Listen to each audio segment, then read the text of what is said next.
esse é o CC50. Expulsaram a gente da nossa sala habitual. Mas vamos lá, começando a última semana do curso, todo mundo animado.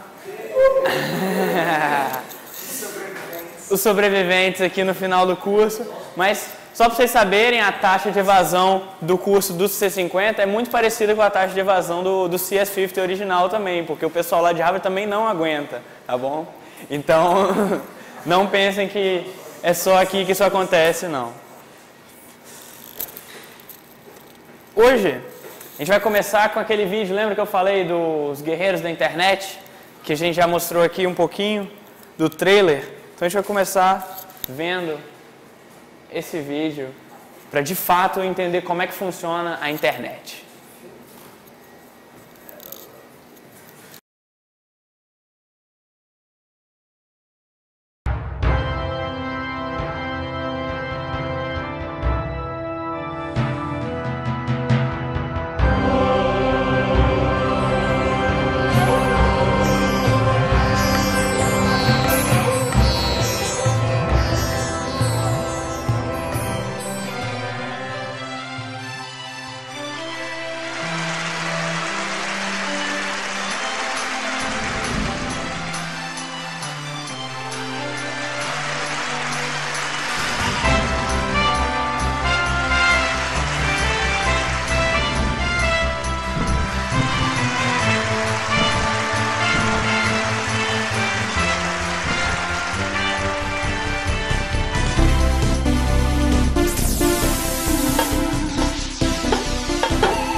For the first time in history, people and machinery are working together, realizing a dream.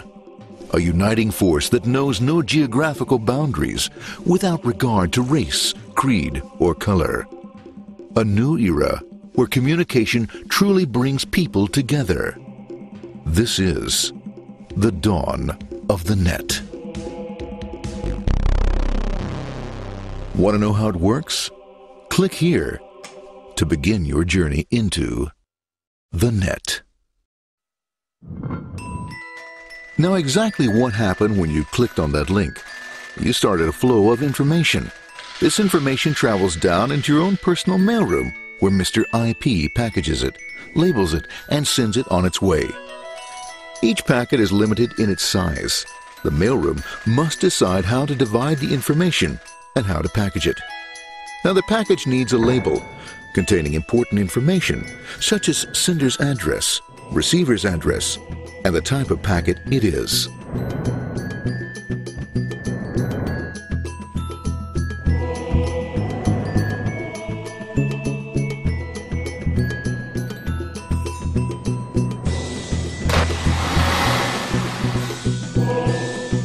Because this particular packet is going out onto the internet, it also gets an address for the proxy server, which has a special function, as we'll see later. The packet is now launched onto your local area network, or LAN. This network is used to connect all the local computers, routers, printers, etc. for information exchange within the physical walls of the building. The LAN is a pretty uncontrolled place, and unfortunately, accidents can happen.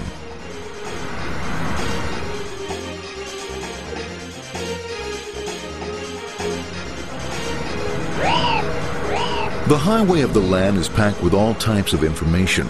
These are IP packets, Novell packets, Apple Talk packets. They're going against traffic, as usual. The local router reads the address and, if necessary, lifts the packet onto another network. Ah, the router, a symbol of control in a seemingly disorganized world. Whoops, sorry about that. Let's go with this one here, this one here. This one goes here, this one goes here. I don't like this one. Let's go with this one. Let's go here. A little bit left. Let's go with this one here. Another channel here. Let's put that one here. Let's put that one here. There he is, systematic, uncaring, methodical, conservative, and sometimes not quite up to speed.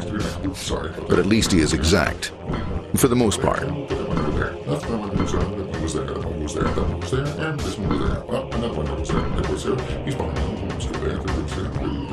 He was there.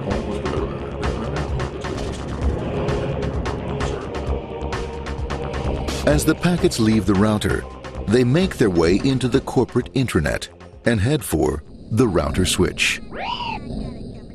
A bit more efficient than the router switch plays fast and loose with IP packets, deftly routing them along their way. A digital pinball wizard, if you will. Here we go. Here comes another one. And it's another. Watch this, Mom. Here goes. Whoop, we're on the back. Hey, in there, in there, in there. Over the left, over the right, over the left, over the right. You got it. Here it comes. Right on. He shoots. He scores. It's going. Hey, Wayne. Here, watch out. Here comes another one. Oh, here we go. And it's gone. It's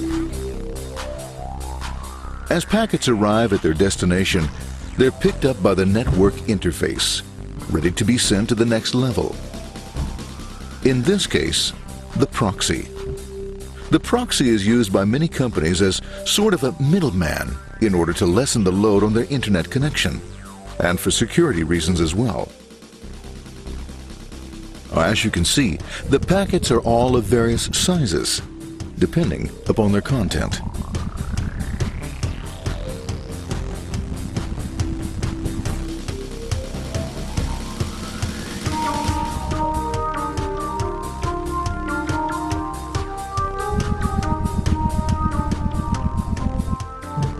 The proxy opens the packet and looks for the web address, or URL. Depending upon whether the address is acceptable, the packet is sent onto the internet.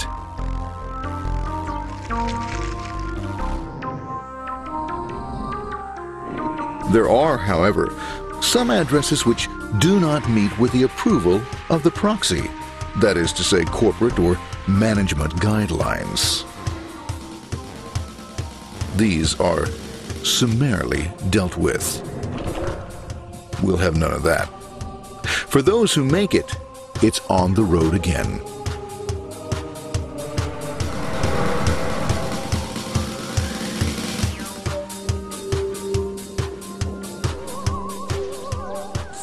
Next up, the firewall. The corporate firewall serves two purposes. It prevents some rather nasty things from the internet from coming into the intranet, and it can also prevent sensitive corporate information from being sent out onto the internet. Once through the firewall, a router picks up the packet and places it onto a much narrower road, or bandwidth, as we say. Obviously, the road is not broad enough to take them all. Now you might wonder what happens to all those packets which don't make it along the way. Well, when Mr. IP doesn't receive an acknowledgement that a packet has been received in due time, he simply sends a replacement packet. We are now ready to enter the world of the Internet. A spider web of interconnected networks which span our entire globe. Here, routers and switches establish links between networks. Now, the net is an entirely different environment than you'll find within the protected walls of your LAN. Out here, it's the Wild West. Plenty of space, plenty of opportunities, plenty of things to explore and places to go. Thanks to very little control and regulation, new ideas find fertile soil to push the envelope of their possibilities. But because of this freedom, certain dangers also lurk. You'll never know when you'll meet the dreaded ping of death. A special version of a normal request ping, which some idiot thought up to mess up unsuspecting hosts. The paths our packets take may be via satellite, telephone lines, wireless, or even transoceanic cable. They don't always take the fastest or shortest routes possible, but they will get there. Eventually. Maybe that's why it's sometimes called the worldwide wait. But when everything is working smoothly, you can circumvent the globe 5 times over at the drop of a hat. Literally. And all for the cost of a local call or less. Near the end of our destination, we'll find another firewall. Depending upon your perspective as a data packet, the firewall can be a bastion of security or a dreaded adversary. It all depends on which side you're on and what your intentions are. The firewall is designed to let in only those packets that meet its criteria. This firewall is operating on ports 80 and 25. All attempts to enter through other ports are closed for business.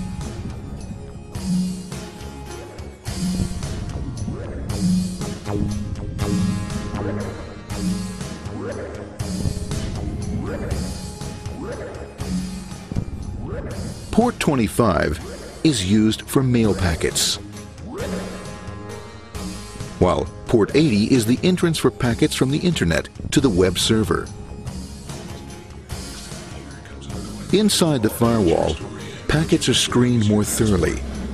Some packets make it easily through customs, while others look just a bit dubious. Now, the firewall officer is not easily fooled, such as when this ping of death packet tries to disguise itself as a normal ping packet. It's okay, go on, it's okay, no problem.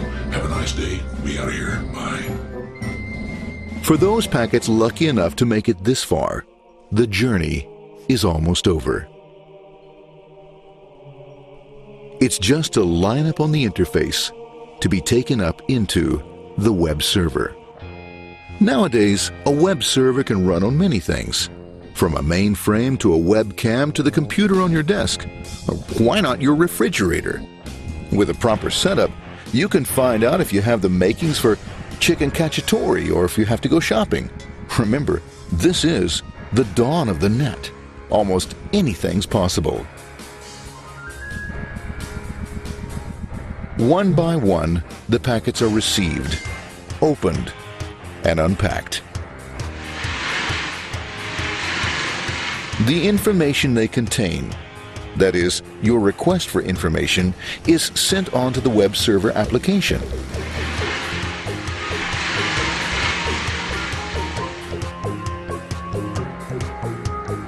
The packet itself is recycled, ready to be used again, and filled with your requested information.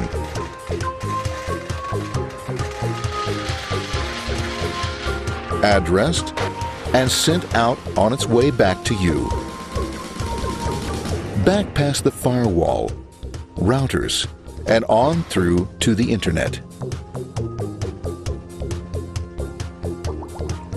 Back through your corporate firewall.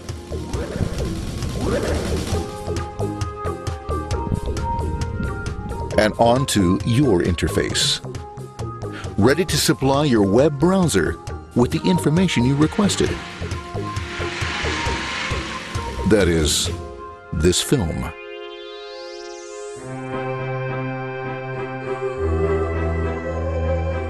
Pleased with their efforts and trusting in a better world, our trusty data packets ride off blissfully into the sunset of another day, knowing fully they have served their masters well.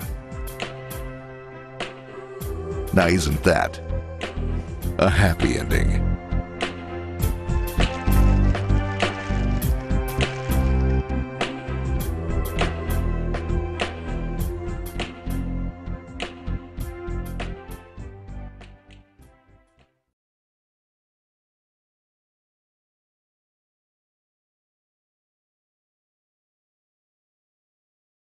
Então, essa foi uma visão muito acertada da internet. Como vocês perceberam, esse vídeo tem uns 15 anos, vamos dizer, que ele estava falando de algumas coisas aí, como você gasta o mesmo dinheiro que uma chamada telefônica para circular a Terra 5 vezes, e atualmente já está um pouco mais barato.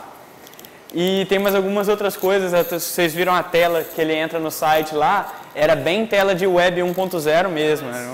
Eu acho que era Netscape que ele estava usando. Netscape, para quem não sabe, é um browser que, na verdade, quando ele chegou, ele revolucionou os browsers, que ele colocou um monte de coisa animada, tipo, ele tinha suporte para GIF, ele tinha uma tag de HTML que era aceita nele, que era Blink. Eu não sei se eu já mostrei aqui daquele hamster que fica, eu não sei se era um hamster, alguma coisa que eu mostrei aqui, que fica piscando na tela, e é basicamente isso, eles colocaram no Netscape, foi uma revolução, aí todo mundo começou a colocar Blink nas coisas, aí as coisas ficam piscando na tela para chamar a sua atenção mais. É óbvio que os browsers atuais tiraram isso e ninguém mais suporta esse tipo de coisa. Mas Alguém tem alguma dúvida, então, sobre como é que funciona a internet? A gente já viu tudo isso mais formalmente antes, mas é basicamente isso que aconteceu aí. O cliente pedindo informação para o servidor e no caminho tem aquele monte de coisa. O proxy, o firewall que verifica qual que é a porta, se você está querendo mandar um e-mail, se está querendo fazer um HTTP, um pedido de HTTP, uma coisa desse tipo. Então todo mundo entendeu como é que a internet funciona.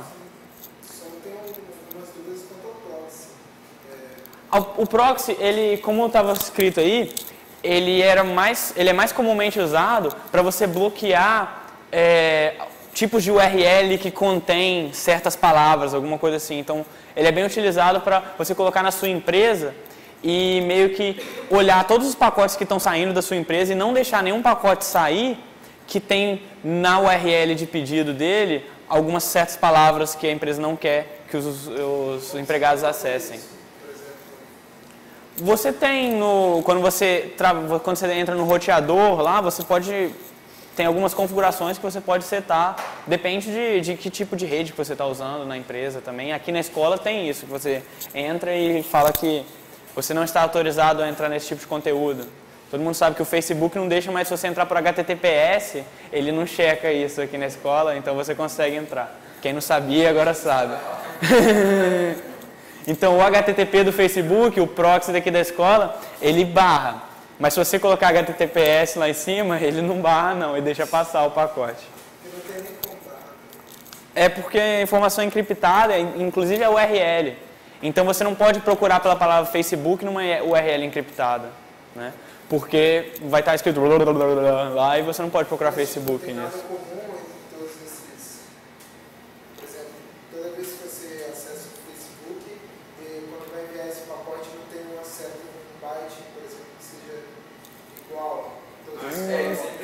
Alguns bytes são responsáveis pela URL, alguns bytes são responsáveis pelo IP de saída, alguns bytes são responsáveis... Mas ele encripta tudo. Mas se eu entrar no Facebook com HTTPS hoje, agora, por exemplo, daqui 15 minutos ele vai encriptar de uma forma diferente? Ele vai encriptar de uma forma diferente. Cada vez que você encripta, ele tem uma key diferente, que muda com o tempo. Essas coisas são todas utilizam uma criptografia um pouco mais complicada do que a cifra de César. Tá?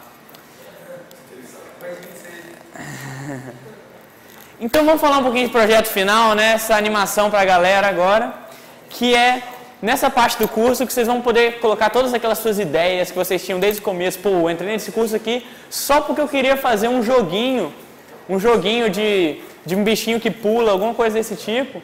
E eu entrei e queria aprender a programar só para fazer esse jogo. Agora é a hora que você vai poder colocar sua criatividade em prática e fazer o seu jogo. Ou então fazer o seu site da internet. Se você quer aprender a fazer site da internet, pode fazer um site da internet. E na verdade, estatisticamente, o que vocês mais vão fazer vai ser site da internet mesmo. Lá no CS50, uns 80% dos projetos finais são sites da internet. Mas site da internet dinâmico, não é site da internet 1.0 não, usando PHP, a JavaScript, todas essas coisas que a gente viu, CSS, bonitinho. Tá? E é nessa parte que vocês vão aprender muito, porque vocês vão ver que desenvolver alguma coisa da vida real, você não vai ter um P7 lá do seu lado que vai estar te falando o que fazer, passo a passo, mas você tem a ideia. O que eu quero fazer? Por exemplo, eu quero fazer um site. Primeiro problema que você vai entrar, quando você quiser fazer um site, colocar um título no meio do site. Só isso que eu quero fazer, eu quero colocar um título no meio do site. Eu já ouvi lá no curso que para você posicionar as coisas nos lugares certos no site, que linguagem que eu vou usar? CSS. A gente não viu exatamente como fazer isso aqui, mas não tem problema. Eu sei a minha ideia, eu sei o que eu quero fazer e eu sei qual a linguagem que eu vou usar para isso. Então você entra no nosso amigo Google, digita CSS e alguma coisa do tipo posicionar horizontalmente, por exemplo. Ou em inglês também, que você vai achar muito mais se você pesquisar em inglês. Mas o próprio site do W3 Schools, que é o site que tenta já há muitos anos padronizar a internet e tem escola, assim, ensina todo esse CSS, HTML, ele padroniza isso mesmo. Tem isso de uma forma muito interessante e interativa, que você pode alterar e ver como é que funciona numa página, tudo em tempo real lá. Mas então, o Google, para fazer o projeto final, vai ser com certeza o seu melhor amigo, porque, por exemplo, quando eu comecei a fazer o site C50, eu sabia praticamente nada de CSS, eu não sabia, basicamente, eu só sabia que ele era usado para botar cor e posicionar as coisas. HTML eu sabia pouco, eu sabia das tags HTML, body, head, title, table eu conhecia, form, BR de pular a linha, essas tags aí que eu conhecia, não conhecia mais tag além disso não. Mas se eu tinha na minha ideia, o que eu quero fazer é colocar uma imagem bonitinha ali, centralizada nessa posição. Eu pesquisava exatamente o que eu queria fazer na internet e acontecia que na primeira ou na segunda página do Google aparecia já exatamente qual tipo de código que eu ia utilizar para fazer aquilo. E eu aprendi muito fazendo isso. Então, basicamente, todo o CSS que eu sei, eu aprendi fazendo o site C50 e os outros sites que eu fiz depois também. Mas foi tudo procurando e pesquisando no Google, então o Google vai ser com certeza o melhor amigo de vocês. Uma outra coisa, se vocês quiserem programar um software, um aplicativo, não tenho nada contra, pode fazer, vai ser uma ótima ideia. Mas a gente não estuda nenhuma linguagem que de fato deixa vocês programarem um aplicativo de uma forma bem interessante. JavaScript é diferente de Java. Tem que tomar cuidado para... JavaScript é uma linguagem que o browser identifica. Tá? JavaScript é a linguagem do browser. Java é uma outra linguagem orientada a objeto e essas coisas todas. Java seria uma ótima linguagem para fazer esse tipo de coisa. Java tem várias bibliotecas interessantes e que você pode fazer um aplicativo bonitinho, com botões e tal. Outra linguagem recomendada, Python, que eu já falei várias vezes dela aqui. Python é muito fácil de aprender. Então, mas o projeto final eu tenho que fazer, eu vou aprender uma linguagem só para fazer o projeto final. É uma ótima ideia. Aprender uma linguagem, vocês já viram que não é difícil. Aprender uma linguagem PHP, como a gente vê, é muito parecido com C, e essas outras que eu estou falando aqui, Java e Python também, se você aprender uma meia dúzia de palavras que são diferentes, o resto é igual, você vai ter while, você vai ter for, você vai ter variável também. As únicas coisas que você vai ter que saber na linguagem Alguém falou alguma coisa?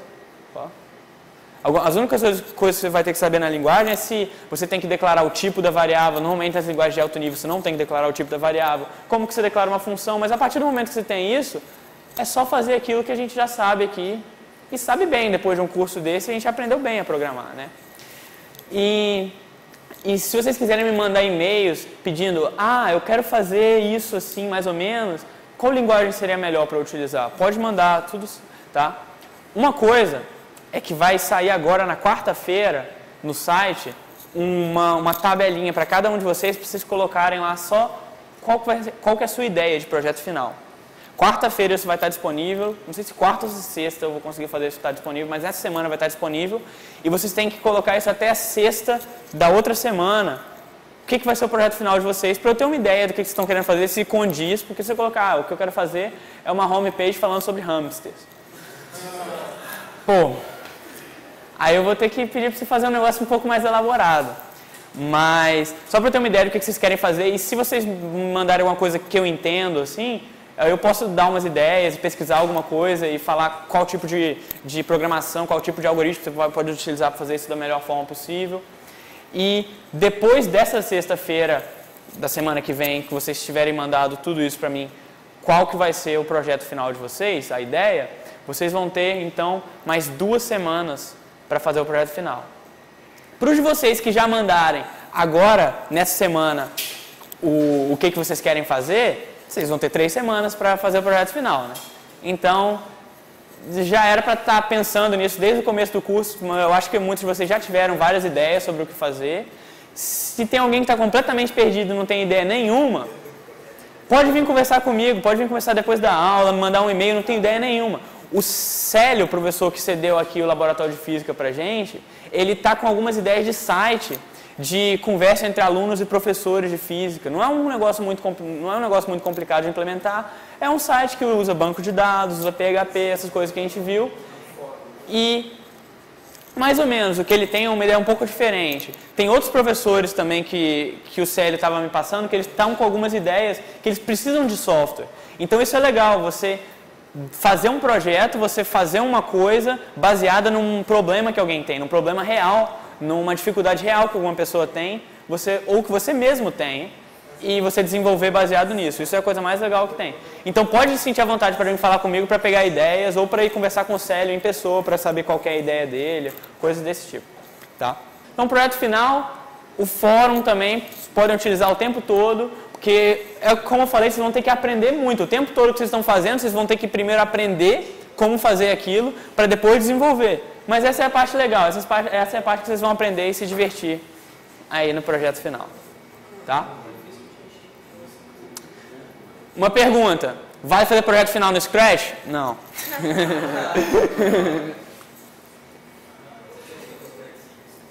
Saindo dos projetos finais, então, vamos agora falar um pouquinho mais daquela coisa que a gente falou na última aula do Ajax. Aqui está explicando, basicamente, como é que funciona um pedido Ajax.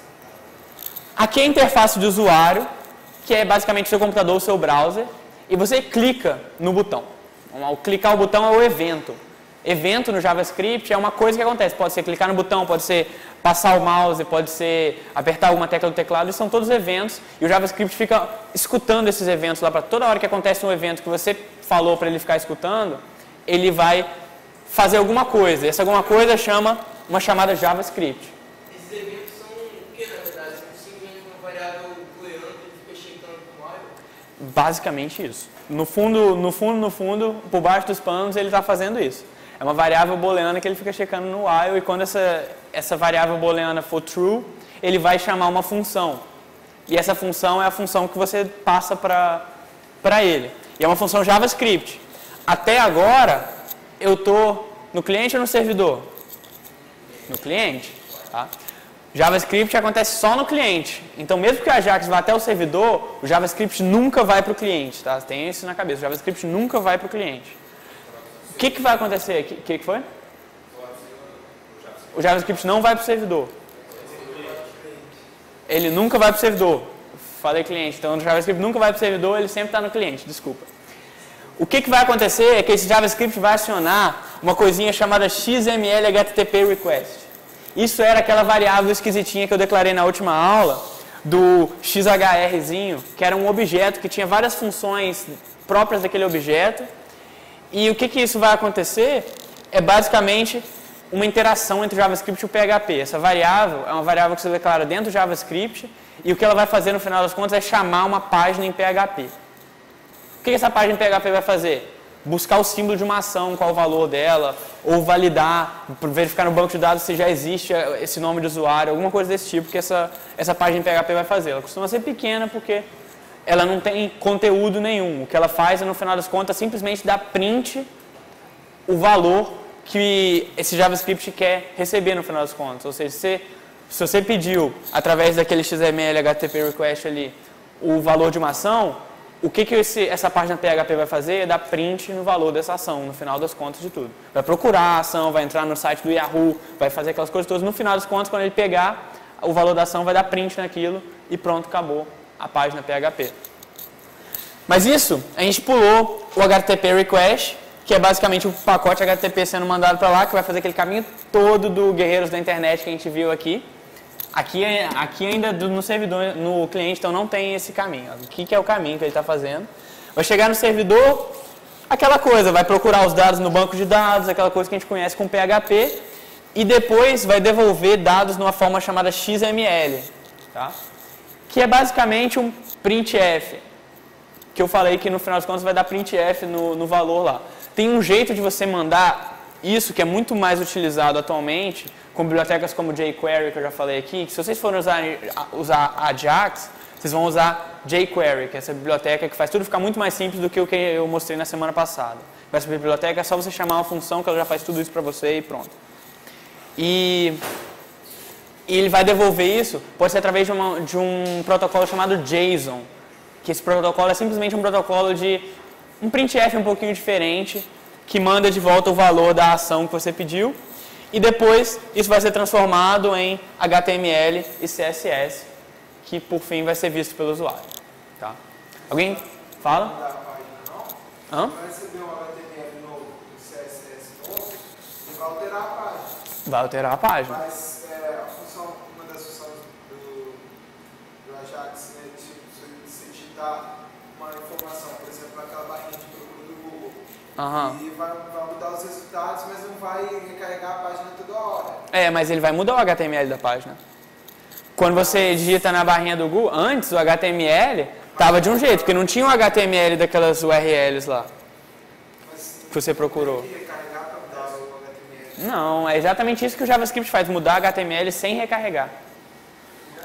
O JavaScript, ele consegue mudar o HTML sem recarregar a página.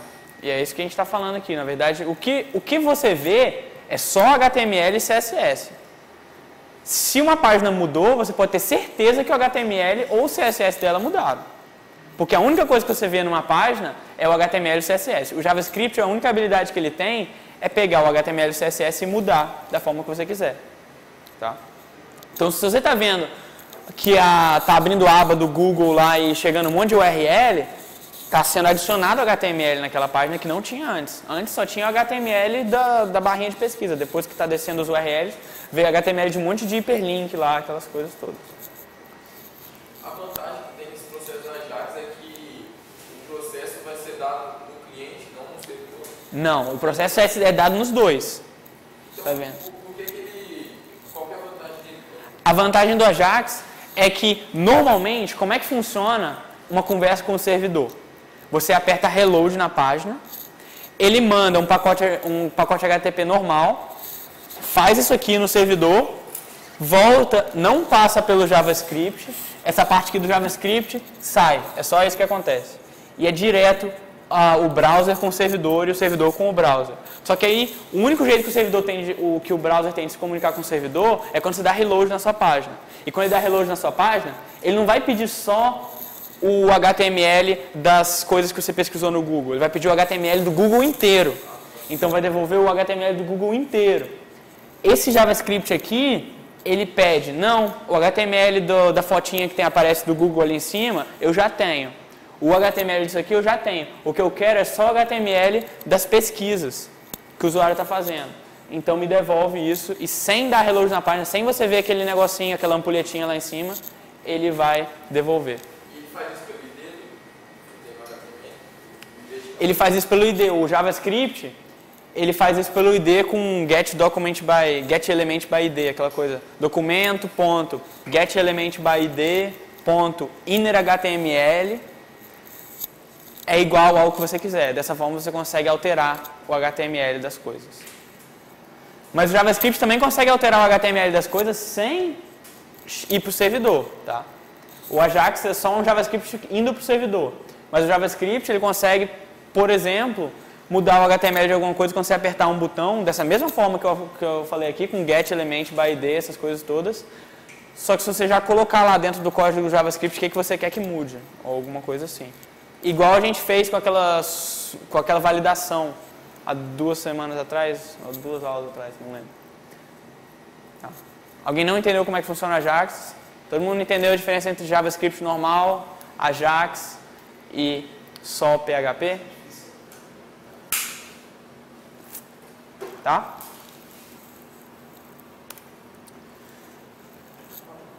Agora vamos chegar na parte divertida. Ônibus C50, o videogame. Para os de vocês que já viram o P7 dessa semana e o último P7, ele é o ônibus C50 e vocês vão ter que implementar um videogame.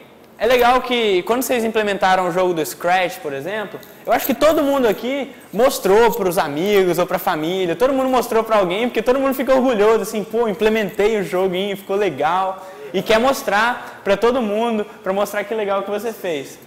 Tem alguns P7s que se você implementar, por exemplo, aquela coisa do dicionário, você teve um trabalhão implementando uma hash table, você passou dias lá procurando a melhor função hash para fazer o seu dicionário funcionar, ou então implementando uma try, aquelas coisas complicadas. No final das contas, você mostrar para alguém nem é tão legal assim para a pessoa vai olhar, pô, o Word faz isso muito melhor. E você vai ficar assim, caramba, gastei um tempão implementando essa hash table aqui e vem me falar isso. Mas agora, de novo, vocês vão ter um P7 que vocês podem mostrar para os seus amigos e para a família de vocês. Vocês vão implementar um videogamezinho do ônibus C50. Aqui está ele. Basicamente, todos esses arquivos aqui vocês vão receber, ou já receberam. E o arquivo principal é esse index aqui, que é o único arquivo HTML. E esse é o motivo também de eu estar no Windows. Hoje é a primeira vez que eu estou dando uma aula aqui com o Windows, porque o Google Earth plugin, o plugin do Google Earth que é usado nesse P7, não funciona no Ubuntu. Que pena. Mas então, tem que esperar ele carregar aqui, porque ele demora um pouco. Ou espero que ele consiga carregar. Por que ele não está carregando? Não, eu não estou usando a internet. Deixa eu tentar abrir com o Firefox.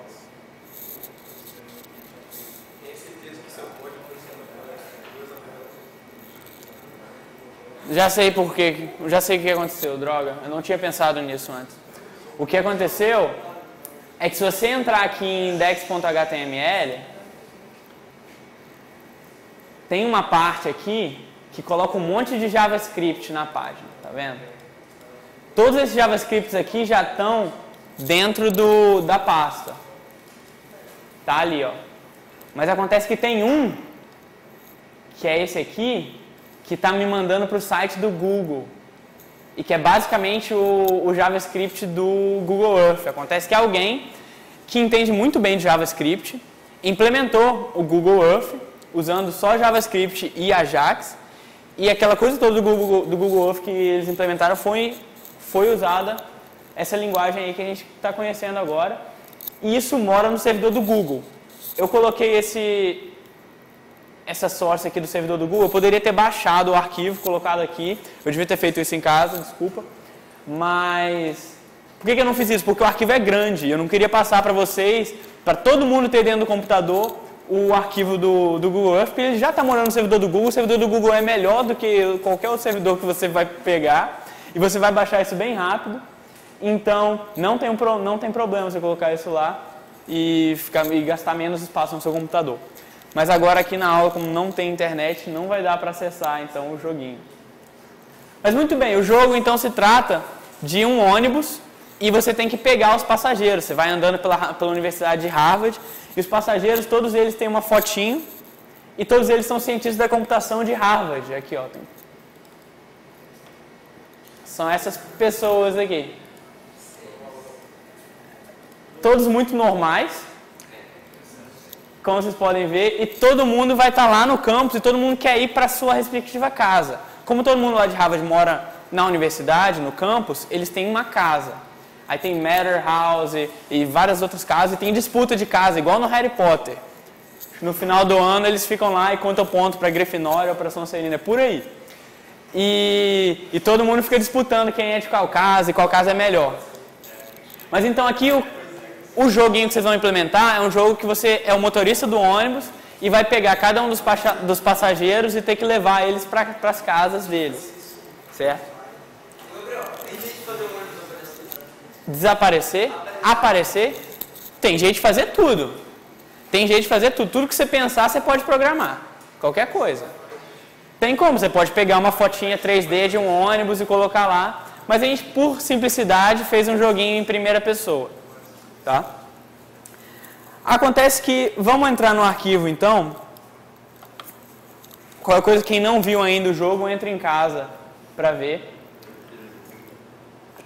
Como eu falei, eu vou abrir pelo menos aqui, para vocês verem a interface mais ou menos. Eu não estou vendo não. Seria bom se tivesse. Mas aqui, aí você pode pegar passageiros, deixar passageiros, e aqui tem os assentos que cada passageiro tá. E isso é HTML básico.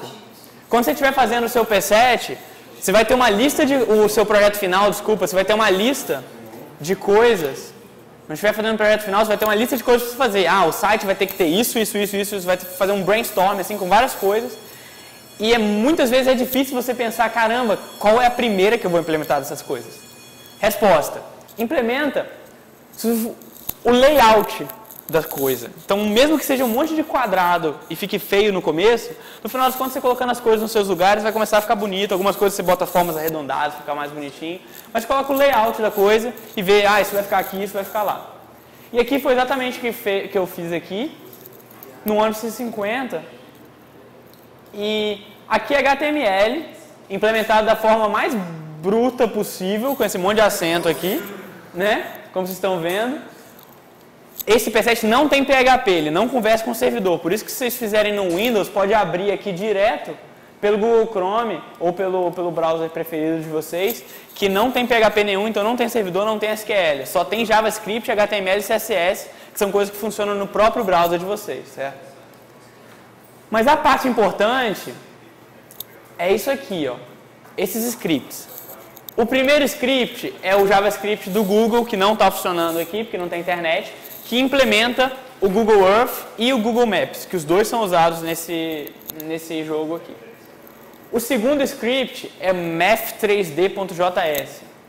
É um script, é uma biblioteca de matemática em 3D, que vocês não vão precisar entrar nela, porque é basicamente um monte de coisa de soma vetorial e distância vetorial, essas coisas, que basicamente você pede assim, qual é a distância entre o ônibus e a pessoa e a função te retorna. É isso que você vai usar dessa biblioteca.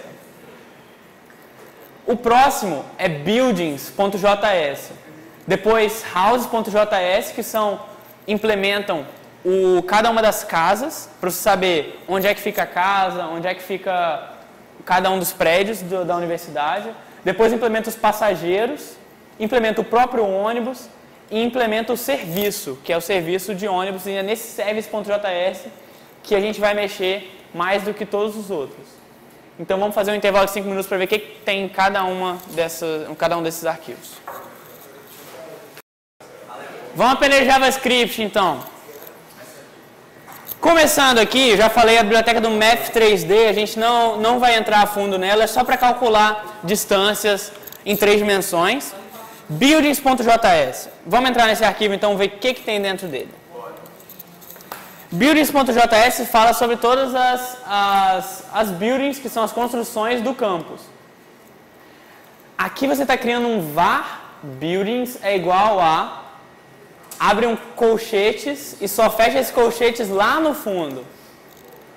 Alguém tem ideia do que seja isso? Hã? Main? É um array, exatamente. A única coisa que está dentro desse arquivo é um array, tá? E é um array que contém o quê? Vários elementos, e cada elemento está aqui entre chaves, tá? E cada um desses elementos é uma struct. É uma struct daquele jeito que a gente conhece, que está relacionando aqui root com um número, name com um nome, address com um endereço, latitude com uma latitude, longitude com uma longitude, certo? Então aquele root ali é só um ID, mais ou menos, de cada construção. O nome é o nome da construção, que vai ser usado depois para aparecer lá, bonitinho no Google Earth.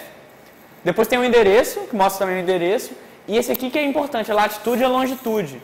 Porque com a latitude e com a longitude, se você tiver no ônibus a sua própria latitude e a sua própria longitude o tempo todo, você consegue calcular qual a distância entre você e essa construção aqui, certo? Porque você tem a sua latitude e longitude, você tem a latitude e longitude da construção.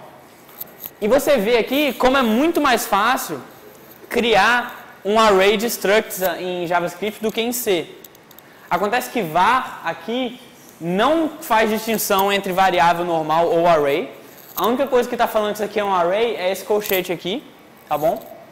E você declara uma struct assim, basicamente jogando direto aí root, name, address, latitude e longitude. E em C, você lembra que a gente precisaria, para fazer isso, declarar um array, e cada um dos pontos do array, dos nós do array, teria um ponteiro apontando para uma struct e daria aquela complicação toda. Aqui a gente não tem ponteiro, não tem aquelas coisas, o pessoal que mexe com JavaScript nem sabe o que é ponteiro, então é muito mais fácil, só você colocar desse jeito aqui. Próximo arquivo é houses.js, que é basicamente a mesma coisa, só que tem as construções mais importantes, vamos dizer que são as casas. Por que essas construções são as mais importantes? Porque é para lá que os passageiros vão, certo? Então, as buildings ali, eu só preciso saber da latitude e da longitude delas, basicamente para colocar esses nomes Massachusetts Avenue e tudo, naquela latitude e na longitude. Porque o Google Earth, ele não veio com algumas dessas aí que precisavam ser colocadas para ficar mais bonitinho e mais completo o campus de Harvard. Mas isso aqui, você não vai interagir com essas buildings de fato, você não vai interagir com essas coisas. As casas, o ônibus vai interagir com as casas porque ele tem que pegar os passageiros e deixar os passageiros em suas casas respectivas. Então isso é muito importante. O que está guardado nesse array aqui? Houses. E cada casa é o quê?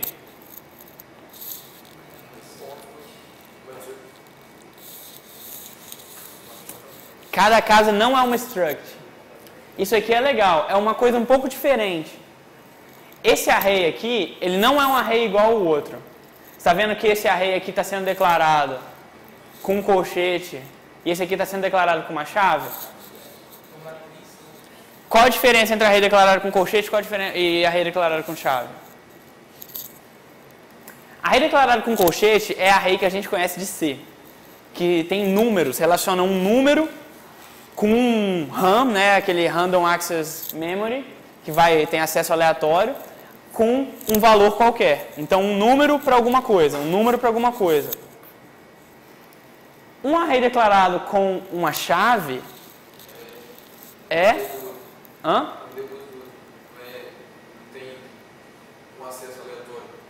Tem acesso aleatório também.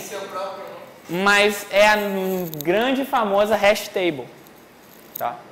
Então, é um array que você pode colocar palavras entre colchetes lá. Lembra que a hash table é nada mais nada menos do que a gente querendo colocar palavras em vez de só números no endereço do array.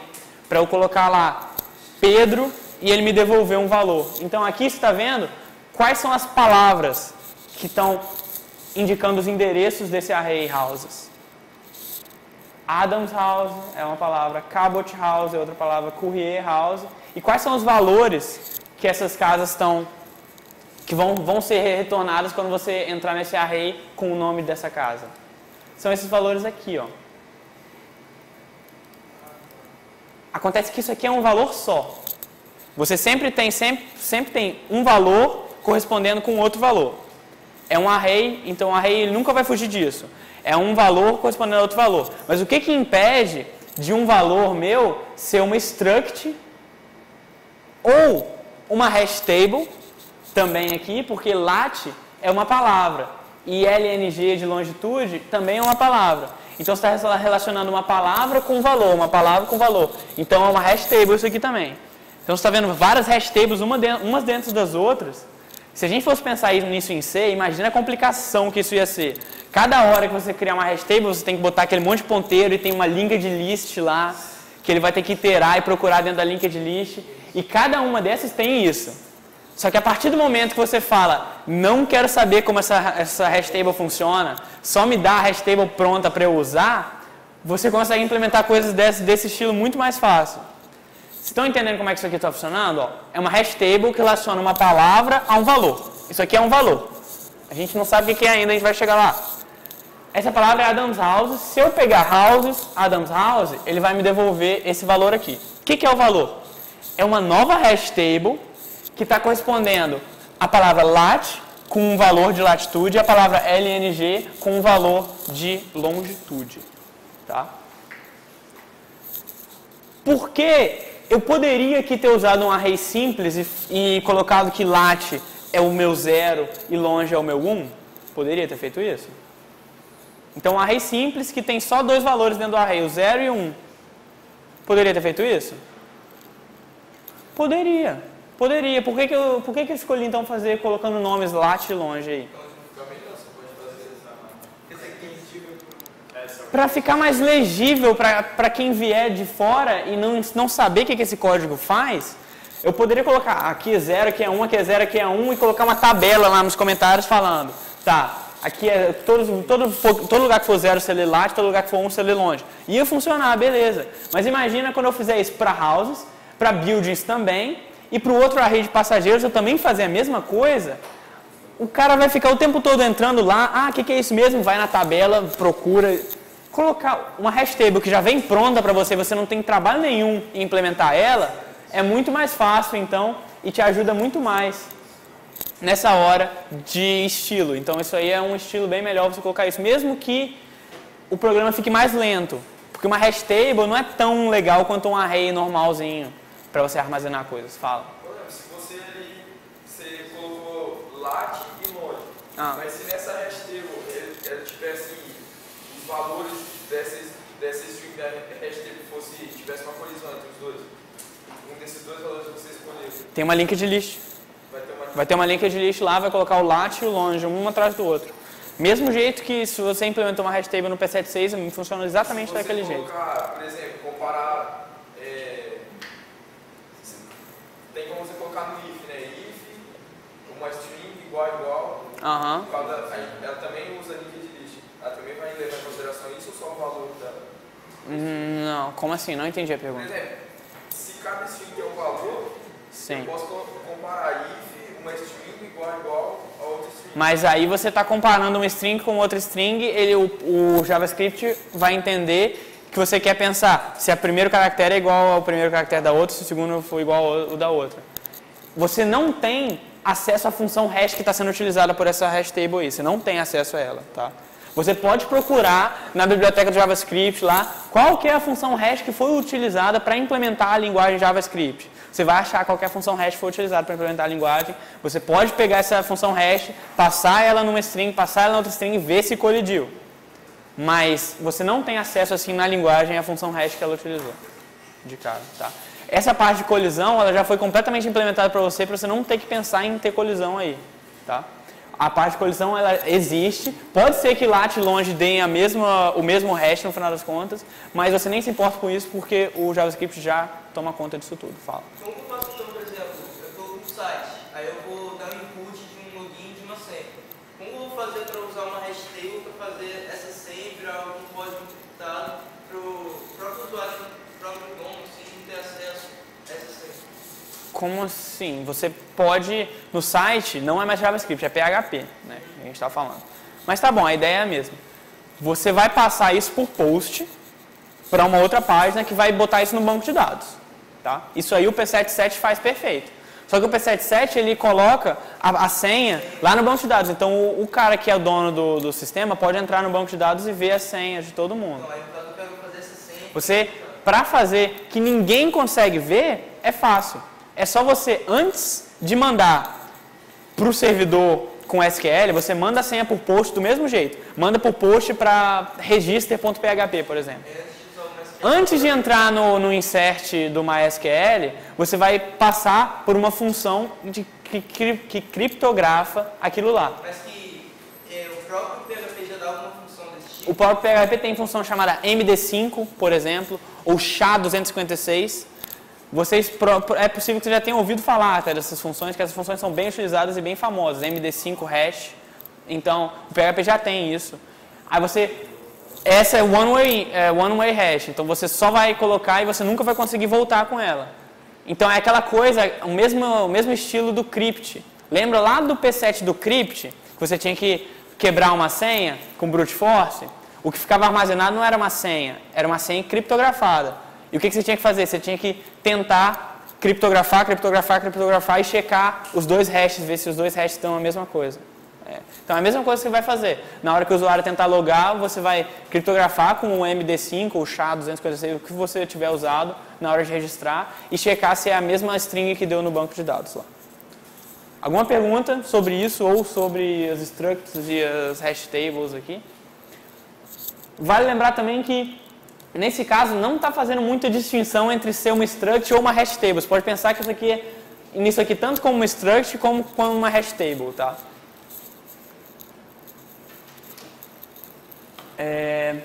Próximo arquivo é o arquivo de passageiros. Legal.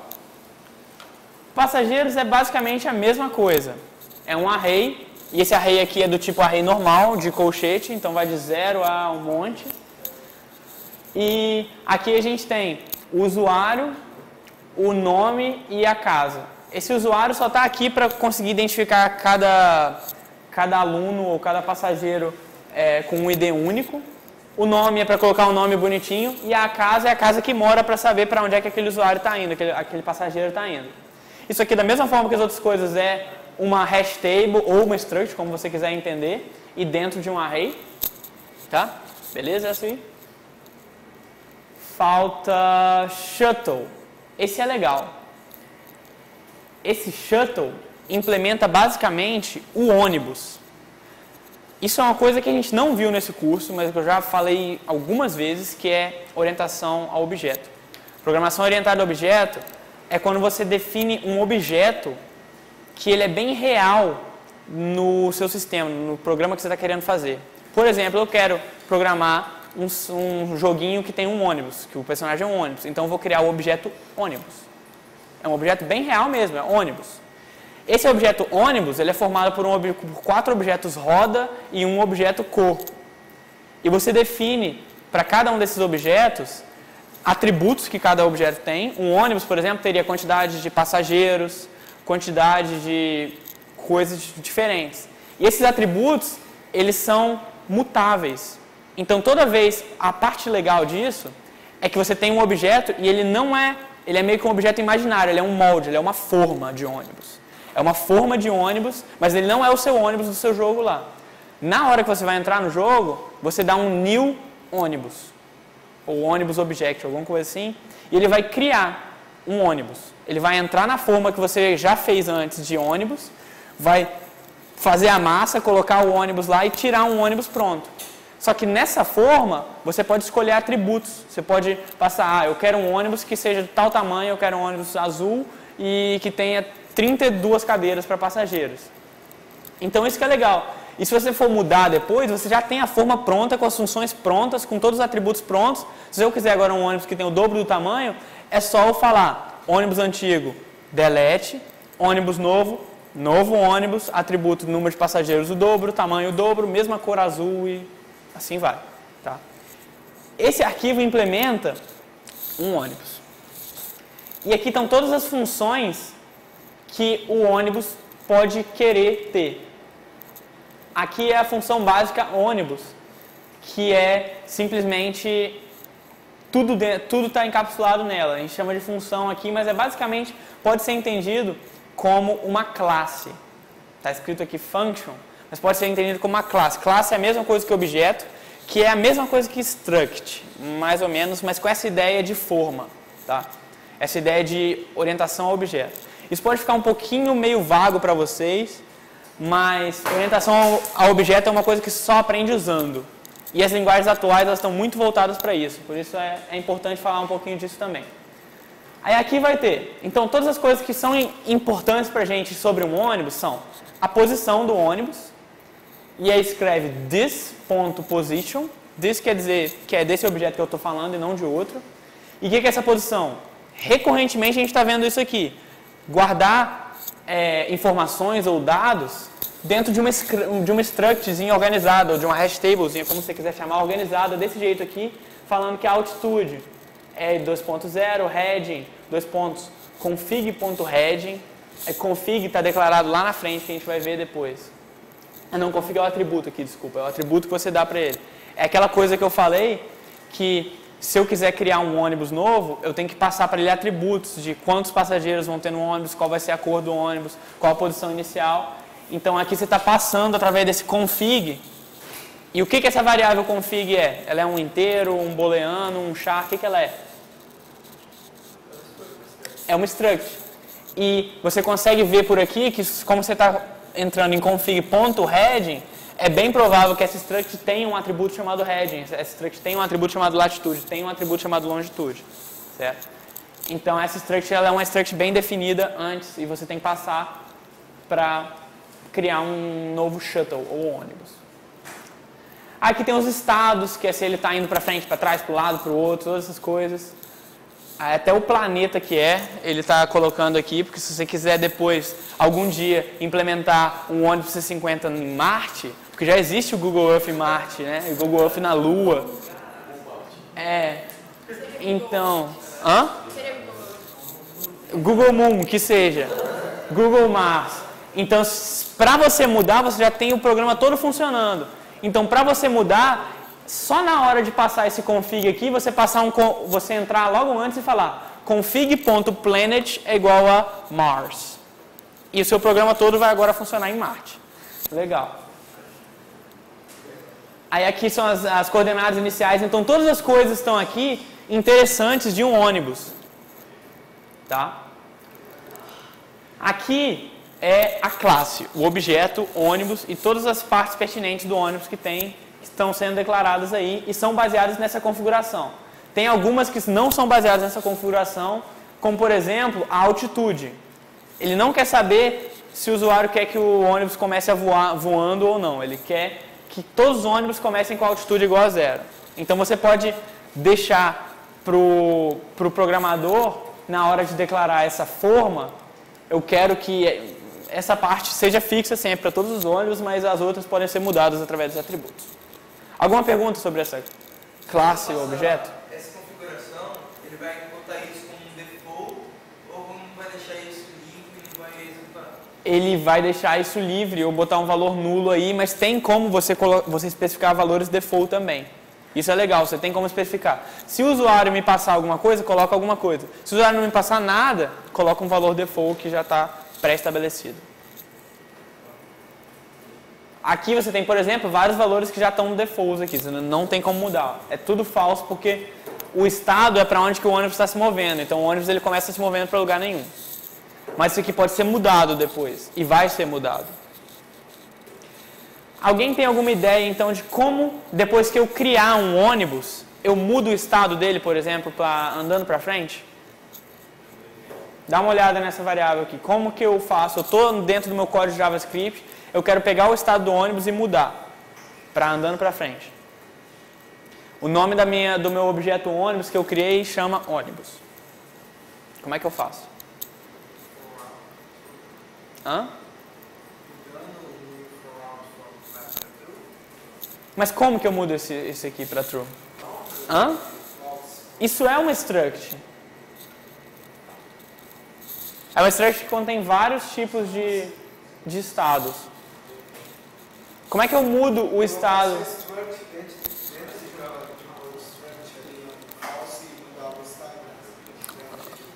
Como assim? Por exemplo, ali dentro de moving throughout, se colocava, em vez do atributo false, colocava uma struct que poderia ser alterada. Ah, mas isso aqui, ó, essa shuttle aqui, ela, se vocês não perceberam, ela é só declaração de variável, tá? Aqui tudo que eu estou fazendo é declarando um monte de variável. O que eu mostrei para vocês agora foi só declaração de variável, não teve nenhuma linha de código de lógica, tá? Isso aqui eu estou declarando um array gigante, aqui eu estou declarando um array gigante, aqui eu estou declarando outro array gigante, e aqui eu estou declarando uma classe, que é basicamente um array bonitinho. JavaScript não pesa, não? Quê? Não, porque é hash table. Pesa na memória um pouquinho, mas é frescura. Todo mundo tem 4 GB de RAM. Sabe o que é 4 GB? O que dá para botar em 4 GB? Você consegue você consegue assistir vídeo em Full HD no seu computador e não consegue rodar meia dúzia de linha de nome de casa? Se tem alguma coisa que vai pesar na sua RAM, é uma terra inteira que está sendo carregada no seu browser. E não o nome da casa e a longitude, que gasta 4 bytes. Então a memória aqui é frescura. Mas, então isso aqui, ó, é tudo declarando variável, eu não estou fazendo nenhuma linha de lógica. Mas então vamos supor que aqui é o meu main. Aqui é o main, tá? Eu quero agora, eu crio um objeto shuttle, new shuttle. Isso é meio pseudocódigo aqui, tá? Eu estou fazendo um pouco diferente só para ficar mais bonitinho para a gente entender. Como é que eu faço para entrar dentro do shuttle e mudar a função dele? Nem tem main em JavaScript não, tá? Só para ficar mais próximo de C. Como é que eu faço para mudar esse estado então? Já no nome dele, shuffle.states, eu quero falar que ele está andando para frente. Ponto, qual que é o estado de andar para frente? Moving forward. É igual a true. Pronto. É só isso, tá? Vocês vão ver isso também recorrentemente em JavaScript, e já viram na semana passada, esse monte de ponto um atrás do outro.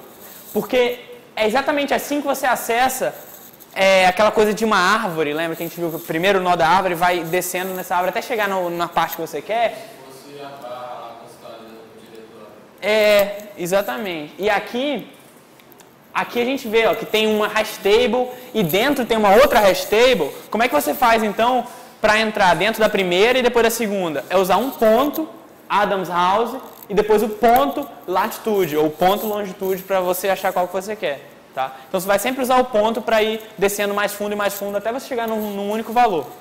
Como é que eu faço aqui para acessar a latitude da Elliott House? Vai lá.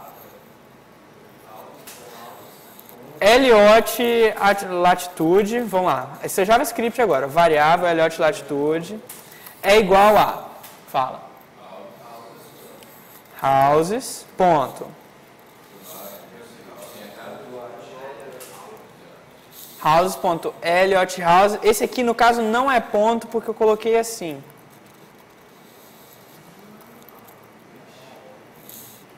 E agora ponto lat. Depende se você usa chave ou colchete. E depende se você está usando uma string ou não aqui. Tá vendo essa diferença que aqui o lat não é uma string e aqui o Adams House é uma string?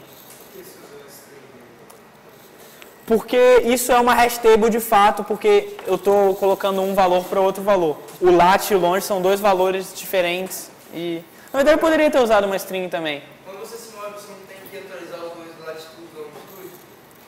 Quando você se move, você tem que atualizar os dois. Mas isso aí são as latitudes e longitudes das casas. A casa fica parada lá. Sim, mas no caso você fez lá o main para mover o ônibus.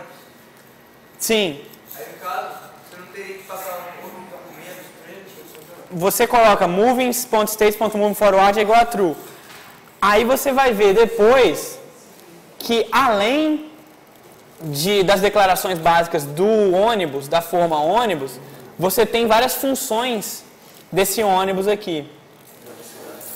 Você tem a função distância, que é uma função da latitude e da longitude, que ela te dá qual é a distância entre o ônibus e essa latitude e longitude que eu estou dando. Tá? Aqui é simplesmente uma matemática que faz isso e devolve no final das contas essa distância. Aqui tem uma função update, e é disso que você estava falando. Essa update aqui, ela simplesmente atualiza a latitude, a longitude, o estado e tudo do ônibus, baseado em quê? Baseado nas novas configurações básicas do ônibus aqui. As novas configurações básicas do ônibus. Então, se você mudar aqui, aquela função update vai ser chamada automaticamente, que ela fica sendo chamada o tempo todo, e vai checar, lá a configuração mudou para move forward. Então, ele vai mudar a configuração para move forward e ficar mudando a latitude e longitude do seu ônibus. Mas esse programa aqui está muito bem feito para que você não se preocupe com como que isso está funcionando. Então você não vai ter que pensar, pô, está mudando aqui, eu vou ter que mudar a latitude e longitude. Não, isso já está tudo implementado.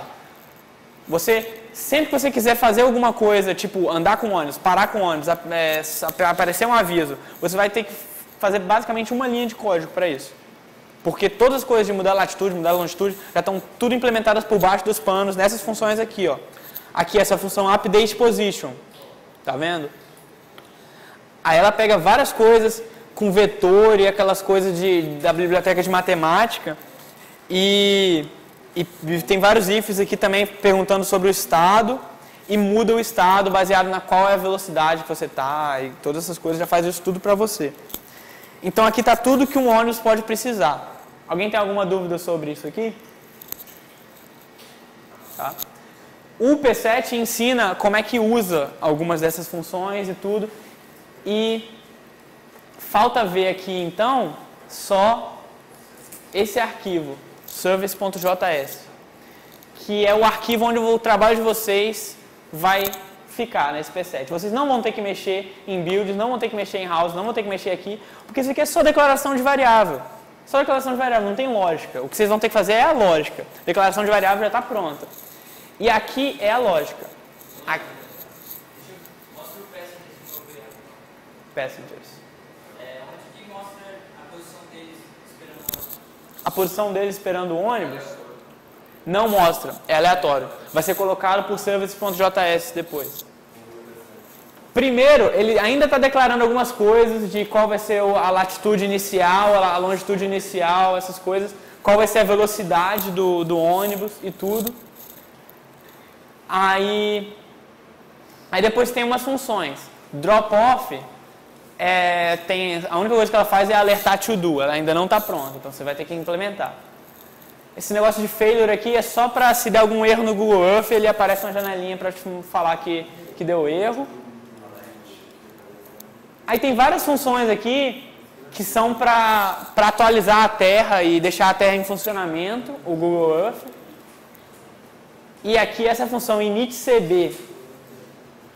Tem várias coisas que tem a ver com o Earth aqui, que vocês provavelmente não vão achar tão interessantes, porque são bem específicas para como é que o Google Earth funciona em si, e são basicamente configurações do Google Earth que o Google Earth precisa para funcionar e para ficar se atualizando automaticamente. Aí aqui ele vai colocar um novo shuttle, tá vendo? Ó? Shuttle, que é o ônibus, é igual a new shuttle, está criando o objeto com aquela forma que a gente viu lá, e olha que ele está passando um argumento para esse shuttle. O que é esse argumento aqui?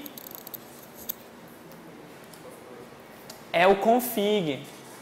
Então o config vai ter um heading, latitude, aquelas coisas, e se você olhar aqui, ó, heading, heading, height igual a height, essas coisas que estão em maiúsculo foram todas declaradas lá em cima, que você pode mudar depois.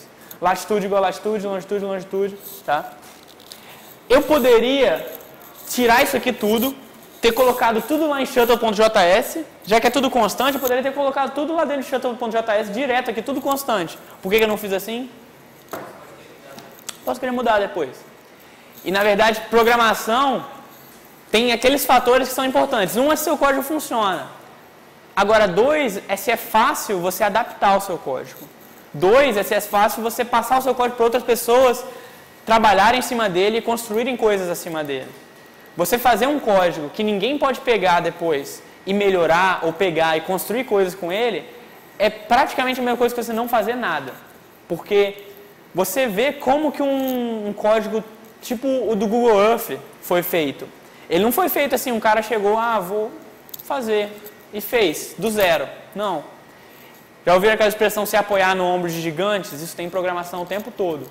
Então, todo mundo em programação se apoia no ombro de gigantes. Quando a gente está usando essa biblioteca do Google Earth aqui, a gente está se apoiando no ombro de gigantes, no caso o Google é o gigante, e usando esse plugin, porque se eu tivesse que implementar ele do zero, eu teria um trabalho fenomenal, e se eles não tivessem feito essa terra com configurações, eu não conseguiria usar isso, porque seria uma terra só e eu não poderia mudar ela, não poderia colocar a vista em primeira pessoa do ônibus se eu quisesse, não poderia fazer várias coisas. Então essas coisas de configuração são muito importantes para você deixar o seu código ser adaptável. Vamos continuar vendo aqui então. Mais coisas aqui de Google Earth e Update Camera para colocar a câmera no lugar. E essa função Populate. Aí é legal. Ela popula a Terra. Vamos lá na função populate então. Ela está... Populate. Populate. For variável house in houses. O que isso vai fazer? O que essa linha de código vai fazer?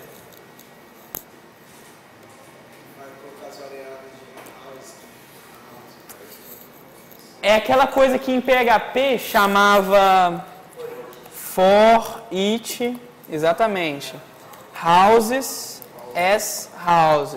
Em PHP a gente fazia assim, né? Só que tem que ter o dólar. Então é basicamente, eu não importo se com o que eu estou lidando é uma hash table, não importa se é uma struct, não me importo se é um array comum.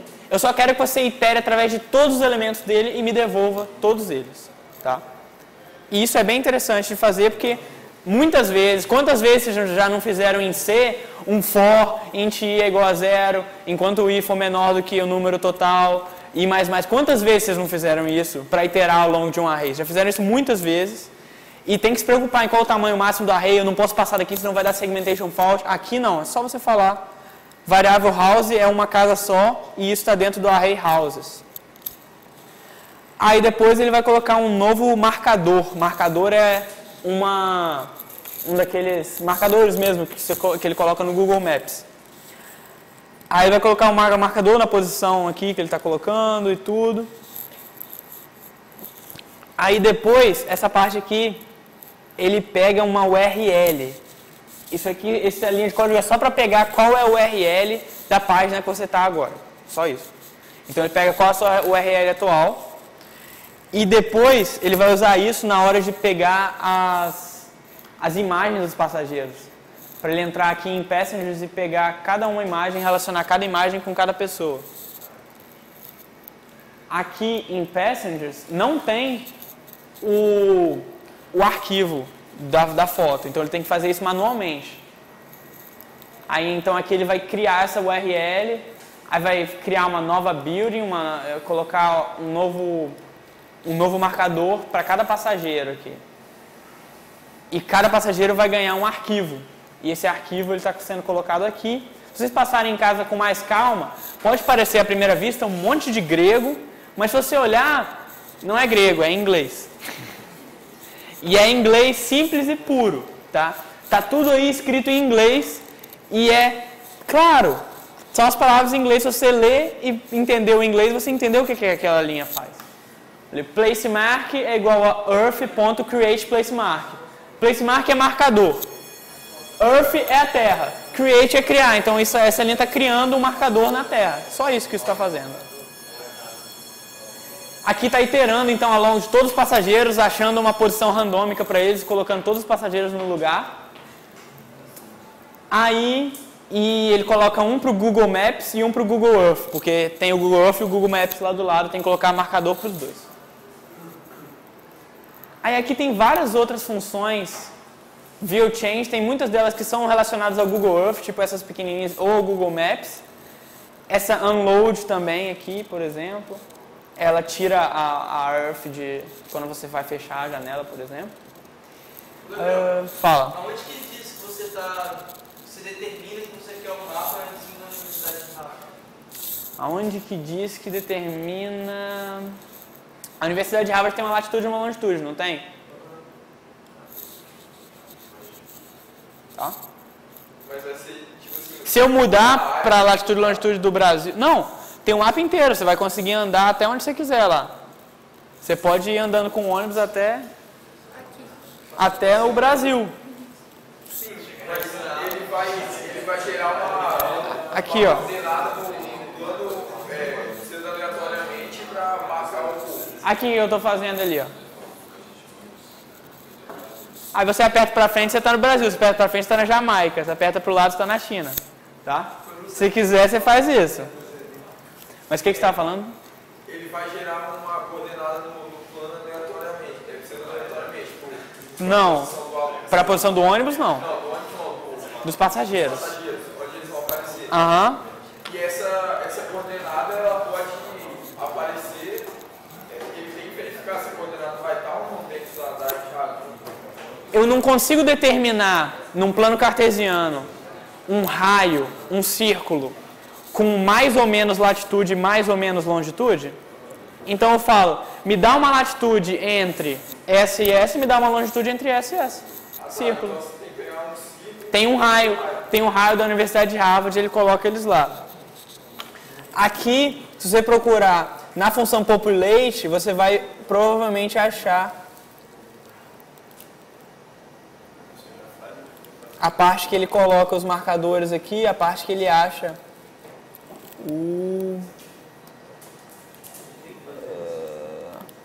Você tem que olhar aqui onde é que ele coloca a posição aleatória, mas com certeza ele vai fazer alguma coisa desse tipo, porque ele não coloca passageiros no Brasil, disso eu tenho certeza. Alguma pergunta sobre esse código aqui? Outra função, essa função pickup que vocês vão ter que fazer, e nela você vai precisar saber a distância, tá? Porque a função pickup, ela pede para você pegar todos os passageiros num raio de 15 metros, se eu não me engano. Para isso, está declarado aqui em shuttle.js uma função muito boa, chamada... Cadê? Acho que eu já passei dela. Distance. E essa distance é uma função que pega uma latitude e uma longitude, como eu já falei, e devolve essa distância. Então você pode sair iterando através de todos os passageiros e perguntar a distância desse passageiro. Ou, na verdade, como é que a gente faria isso? Vamos lá, é legal como é que faz isso. Como é que eu pergunto para se a distância de um passageiro, vamos supor que meu passageiro é um passageiro, estou declarando aqui, vamos supor que ele já está pronto, ele é um passageiro. Ele tem uma latitude, uma longitude e um nome. Como é que eu vou fazer para saber se a distância é menor do que 15, a distância de mim? If, né? Distância menor do que 15. O 5 no meu computador não está funcionando não, vou colocar 14 aqui. Tá bom, se vocês insistem. Pronto. Mas como é que eu faço a distância aqui então? Ela é uma função declarada para esse objeto shuttle. Só o objeto shuttle tem acesso a essa função, não é uma função global não. Porque está escrito aqui, ó, eu já pulei ela de novo, shuttle.protótipo.distância. Então isso quer dizer que essa é uma função do objeto shuttle. Então você vai entrar lá então, shuttle.distance. Menor que 15. Terminei? O que falta? Distância de quê? A distância precisa de um argumento, certo? O que é esse argumento? Latitude e longitude. Beleza, então eu passo passageiro aqui e pronto. Ponto lat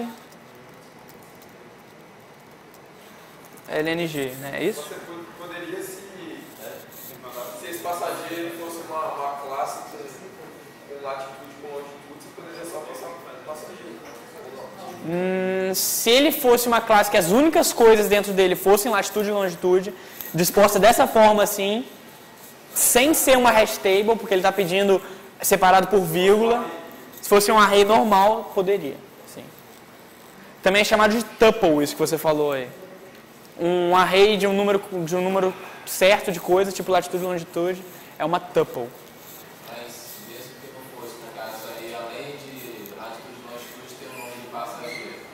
Mas você colocar como argumento da distância, é só passageiro, e lá dentro você colocar passageiro.lat, passageiro.LNG, funcionaria? É isso que ele estava falando, mas só se passageiro tivesse somente lat e longe lá, porque o computador é burro. Se você passar um objeto para ele passageiro, ele não vai à procura de lat e à procura de longe dentro desse passageiro. Tipo assim, tem uma classe que vai ter passageiro, vai ter lá a latitude e longitude, a cor da camisa dele, não sei o que. Tá, e você pode, por exemplo, aqui, ó, passar uma passageiro.coordenadas. E essas coordenadas são uma dupla latitude e longitude. Poderia passar isso também. Só passageiro lá dentro da função, você quisesse acessar passageiro com latitude. Ah, sim, sim. Pode também. Aí você tem que mudar aqui. A distância para uma função de passageiro. Passageiro. E logo aqui na entrada você vai falar que variável lat é igual a passageiro.lat. E desse jeito, assim, é isso que você tinha perguntado? Pode fazer isso também. Mas, nesse caso aqui, esse jeito com latitude e longitude, eu acredito ser mais adaptável. Tá. A distância para as casas também, exatamente. Porque a distância não é só a distância para um passageiro que eu quero saber. Alguma pergunta mais aqui? Essa função, nosso amigo que fugiu, está voltando aí. A função load aqui é só para colocar o mapa, e o Google Earth. Tem mais uma função aqui que vai lembrar vocês. Vai lembrar vocês de quê? O que está lembrando vocês essa função aqui? Dos tempos de Sudoku lá, né? Dos tempos de